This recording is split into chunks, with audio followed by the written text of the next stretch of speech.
Hello बच्चों, तो स्वागत है आप सभी को फिर से मेरे एक नए वीडियो में। तो आज हम लोग देखने वाले हैं हमारे बुक जो फिजिक्स के 70 मोस्ट वीवीआई ऑब्जेक्टिव क्वेश्चन को, वो भी सभी क्वेश्चन प्रीवियस ईयर है, जो हमारे एग्जाम में आने की संभावना बहुत ज़्यादा है। तो चलिए देखते हैं हमारा फर्स्ट नंबर क्वेश्चन क्या है, 25 का द्विधारी समतुल्य क्या है। तो हम लोग किसी भी संख्या को द्विधारी संख्या में किस प्रकार बदलेंगे, तो चलिए उसे हम लोग पहले सीख लेते हैं। तो देखिए 25 का हमें निकालना है, 25 का हमें निकालना है, इसलिए हम लोग 25 लिखेंगे यहाँ पर, 25 लिख लेंगे। और देखिए यहाँ पर इस प्रकार से लिखेंगे। और यहाँ पर जब हम लोग 2 से इसको देखिए, यहाँ पर 12 दूना हमारा क्या होता है 24, 12 दूना 24, और एक बच जाएगा तो हमारा हासिल 1 हो जाएगा, क्योंकि 12 दूना 24 होता है, वहाँ पर 25 है। और फिर जब हम लोग इसको काटेंगे तो यहाँ पर देखिए 6 दूना हमारा होता है 12, यहाँ पर हमारा 0 हो जाएगा। और यहाँ पर जब हम लोग फिर काटेंगे तो 3 दूना 6, 3 दूना 6, और यहाँ पर फिर अगर हम लोग काटेंगे तो 2 एकम 2 हमारा हो जाएगा, यहाँ पर 2, तो 2 एकम हो जाएगा हमारा 2 हो जाएगा, 1 दूना 2, और हमारा यहाँ पर जो है, यहाँ पर भी 0 होगा, और यहाँ पर जो है हमारा बच जाएगा, याद रखिएगा क्या बच जाएगा हमारा 1, 1 जो है यहाँ पर जो हासिल है वो बच जाएगा। याद रखिएगा कि 1 हमारा जो है वह बच जाएगा। जब नीचे से हम लोग इसको ऊपर लेकर जाएंगे तो देखिए क्या हो जा रहा है, 1 1 0 0 1, तो कहाँ पर है, यहाँ पर देखिए 1 1 0 0 1, यही हमारा आंसर हो जाएगा। देखिए यहाँ पर इसी प्रकार हम लोग किसी भी संख्या को द्विधारी संख्या में बदलते हैं। और चलिए अगला नंबर क्वेश्चन है हमारा, विवर्तन फ्रिंजों की चौड़ाई व्यतिकरण फ्रिंजों के क्या होता है। तो जो विवर्तन फ्रिंजों की चौड़ाई जो है वह व्यतिकरण फ्रिंजों की चौड़ाई के समान कभी भी नहीं होता है। याद रखिएगा, वह व्यतिकरण फ्रिंजों की चौड़ाई के समान नहीं होता है, प्रकाश वर्ष का मान बराबर होता है। तो देखिए प्रकाश वर्ष का जो मान है वह होता है 9.46 गुणे 10 के पावर 15 मीटर। याद रखेगा। और आप लोग ये कमेंट में बताइए कि प्रकाश वर्ष जो है वह किसका इकाई है। तो याद रखिएगा जो प्रकाश वर्ष है वह जो है वह दूरी का इकाई है। प्रकाश वर्ष जो है वह एक दूरी का इकाई है। और अगला नंबर क्वेश्चन देखिए, अगला नंबर क्वेश्चन है हमारा, जब किसी ए मीटर को संट किया जाता है, किसको संट किया जा रहा है, तो ए मीटर को संट किया जा रहा है। याद रखिएगा कि जब किसी ए मीटर को संट किया जाता है तब परिपथ का कुल प्रतिरोध होता है, तब परिपथ का जो है वह प्रतिरोध क्या होगा, तो वह घटेगा। याद रखिएगा जब ए मीटर को हम लोग संट करेंगे तो उसका परिपथ का जो कुल प्रतिरोध है वह घटता है, घटता ही है। किसी अर्धचालक का तापमान गुणांक का मान होता है, तो अर्धचालक का तापमान गुणांक हमारा हमेशा ही ऋणात्मक होता है। अर्धचालक का जो तापमान गुणांक का मान होता है वह ऋणात्मक होता है। यदि साइक्लोट्रॉन में आवेशित कण का आवर्तकाल टी तथा महत्तम चाल भी हो, तो आवर्तकाल टी और महत्तम चाल जो है अगर भी हो तो इसमें से क्या होगा, तो हमारा जो हो जाएगा टी जो हो वह समानुपाती हो जाएगा 1/v के। जो टी है वह डायरेक्ट प्रोपोर्शनल हो जाएगा 1/v के। याद रखिएगा। और देखिए वान डी ग्राफ जनित्र जो है एक ऐसी विद्युत स्थैतिक युक्ति है जिससे उत्पन्न होता है, जिससे जो उत्पन्न होता है, तो वान डी ग्राफ जनित्र से क्या उत्पन्न होता है, तो केवल उच्च वोल्ट होता है। याद रखिएगा इसमें आप लोग निम्न और उच्च दोनों मत मारिएगा, क्योंकि इसमें केवल उच्च वोल्टेज ही उत्पन्न होता है वान डी ग्राफ जनित्र से। एक गोलीय दर्पण को पानी में डुबाया जाता है, तो देखिए यहाँ पर गोलीय दर्पण को पानी में डुबाया जा रहा है, तो इसकी फोकस दूरी क्या होगा, तो इसकी फोकस दूरी जो है वह समान रहेगा, क्योंकि कोई भी दर्पण या फिर कोई भी दर्पण हो अगर उसे पानी में डुबाया जा रहा है तो वह समान ही होगा। याद रखिएगा पानी में। और अगला नंबर क्वेश्चन है हमारा, पूर्ण आंतरिक परावर्तन की स्थिति में परावर्तन गुणांक का मान होता है। तो पूर्ण आंतरिक परावर्तन जो है उसकी स्थिति में परावर्तन गुणांक का मान हमारा 1 होता है, परावर्तन गुणांक का मान हमारा 1 होता है। और पार्थिव दूरदर्शी द्वारा बना अंतिम प्रतिबिंब होता है। तो पार्थिव दूरदर्शी द्वारा बना अंतिम प्रतिबिंब क्या होता है, तो वह होता है काल्पनिक एवं वस्तु की अपेक्षा सीधा, काल्पनिक एवं वस्तु की अपेक्षा सीधा होता है। याद रखिएगा काल्पनिक एवं वस्तु की अपेक्षा सीधा। किसी एलसीआर परिपथ में क्या है क्वेश्चन हमारा, किसी एलसीआर परिपथ में अनुनाद की स्थिति में आरोपित वोल्टेज धारा के बीच का कालांतर होता है। तो आरोपित जो वोल्टेज है वह धारा के बीच का कालांतर क्या होगा, तो वो हमारा हो जाएगा 0। याद रखिएगा वह हमारा हो जाएगा 0, क्योंकि अनुनाद की स्थिति में पूछ रहा है। याद रखिएगा कि वह अनुनाद की स्थिति में पूछ रहा है, इसलिए वह 0 हो जाएगा। एक ऊंचाई ट्रांसफार्मर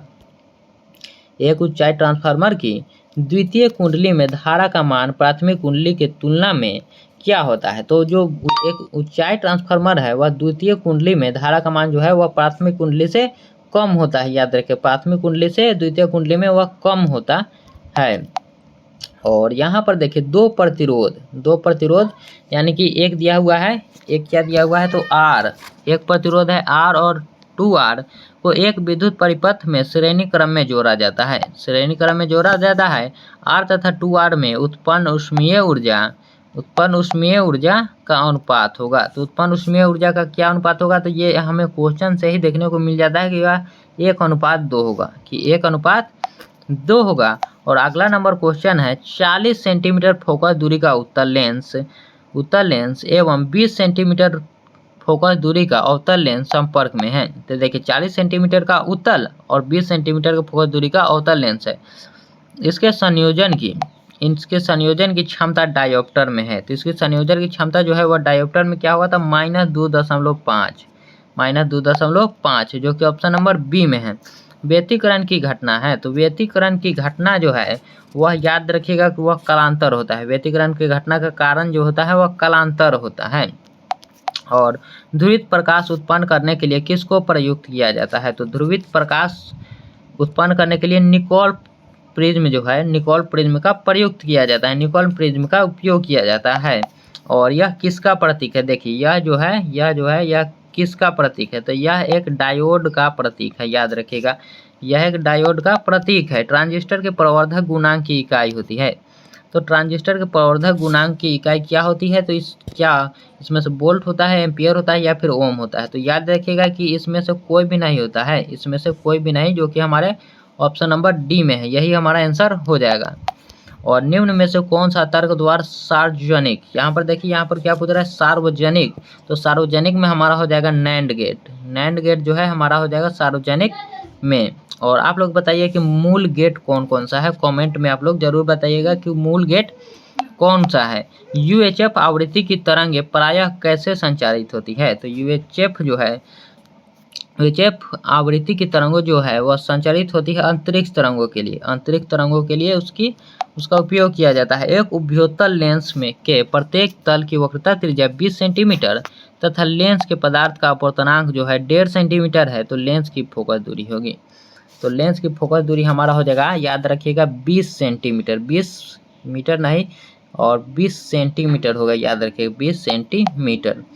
एक ही तरंगदैर्घ्य के इलेक्ट्रॉन तथा फोटोन की कौन सी भौतिक राशि समान होगी, एक ही तरंगदैर्घ्य के इलेक्ट्रॉन तथा फोटोन की कौन सी राशि समान होगी, तो वह होगा हमारा संवेग जो है वह समान होगा। नाभिकीय रिएक्टर में मंदक का कार्य क्या है, तो नाभिकीय रिएक्टर में जो है मंदक का काम है न्यूट्रॉनों की गति को मंद करना, यानी कि गति को धीमा करना। और पी प्रकार के अर्धचालकों के लिए अशुद्ध तत्व के रूप में प्रयोग किया जाता है। तो पी प्रकार के अर्धचालकों के लिए हम लोग बोरान का अशुद्ध तत्व के रूप में बोरान का इस्तेमाल करते हैं, बोरान का जो है वह इस्तेमाल करते हैं। डायोड का उपयोग किया जाता है, तो डायोड का उपयोग हम लोग दृष्टिकारी की तरह करते हैं, याद रखिएगा दृष्टिकारी के रूप में। दो विद्युत आवेशों के बीच लगने वाला बल को नियंत्रित करने वाले नियम को क्या कहते हैं, तो जो विद्युत आवेश है उसके बीच का कार्य होता है हमारा कूलाम के नियम द्वारा, कूलाम का नियम उसमें लगता है, याद रखेगा। बिंदु आवेशों के कारण r दूरी पर विद्युत विभव का मान होता है, बिंदु आवेशों के कारण r दूरी पर विद्युत विभव का मान होता है, तो हो जाएगा हमारा r के व्युत्क्रमानुपाती, जो कि ऑप्शन नंबर बी में है, r के व्युत्क्रमानुपाती। किसी चालक का संवहन वेग vd तथा आरोपित विद्युत क्षेत्र E के बीच संबंध है, तो याद रखिएगा यह हमारा हो जाएगा vd समानुपाती E, जो कि हमारे ऑप्शन नंबर ए में है, vd समानुपाती E।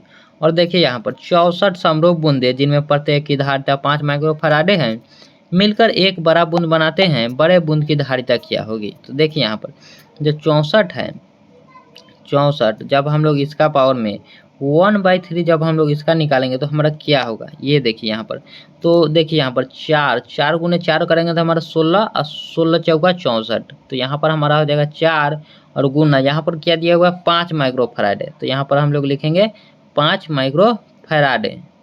5 माइक्रोफैराडे जब इससे गुना होगा तो हमारा आ जाएगा 20 माइक्रोफैराडे, याद रखिएगा 20 माइक्रोफैराडे हमारा आंसर आ जाएगा। देखिए जो कि ऑप्शन नंबर हमारे डी में दिया हुआ है, ऑप्शन नंबर डी में दिया हुआ है हमारा 20 माइक्रोफैराडे, और वही हमारा आंसर हो जाएगा।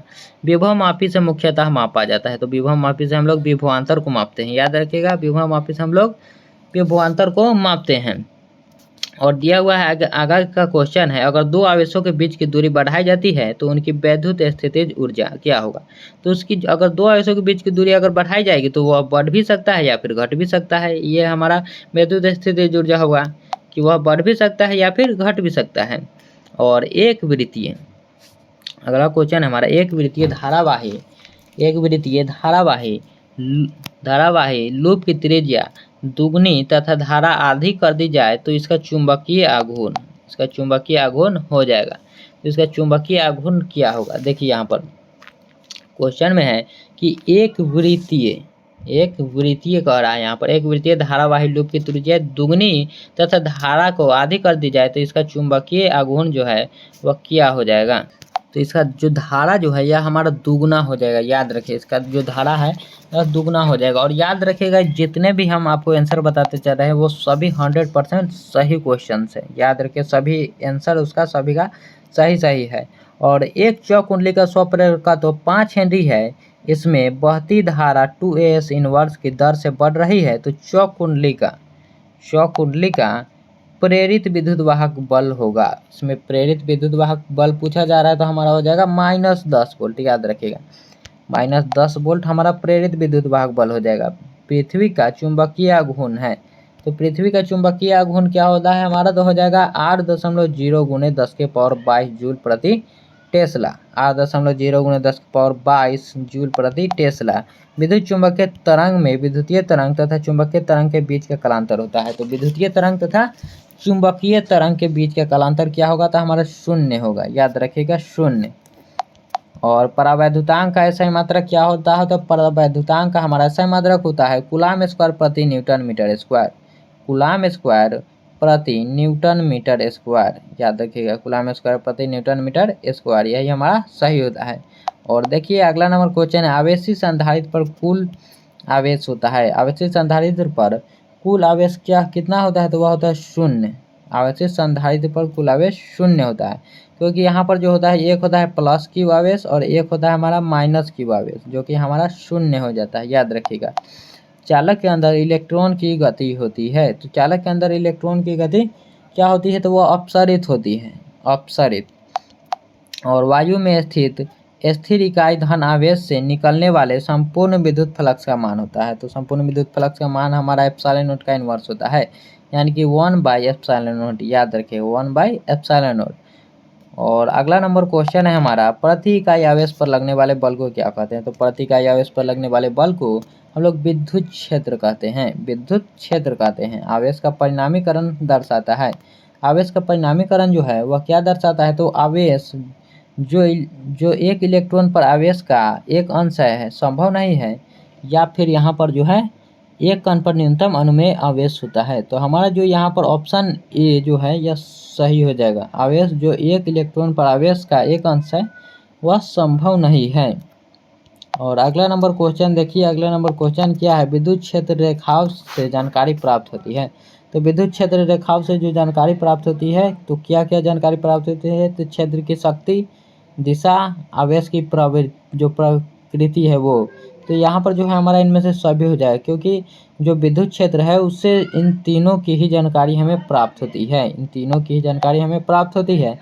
एक्स किरणें है, तो एक्स किरणें क्या है, क्या गतिमान इलेक्ट्रॉन है, क्या गतिमान धनात्मक आयन है, धनात्मक आयन, या फिर गतिमान ऋणात्मक आयन, या फिर विद्युत चुम्बकीय तरंगे है। तो एक्स किरणें क्या है, आप लोग बताइए कि एक्स किरणें जो है वह क्या है। तो हमारा जो एक्स किरणें है यह हो जाएगा हमारा विद्युत चुम्बकीय तरंगे। याद रखिएगा, एक्स किरण जो है वह हमारा हो जाएगा विद्युत चुम्बकीय तरंग।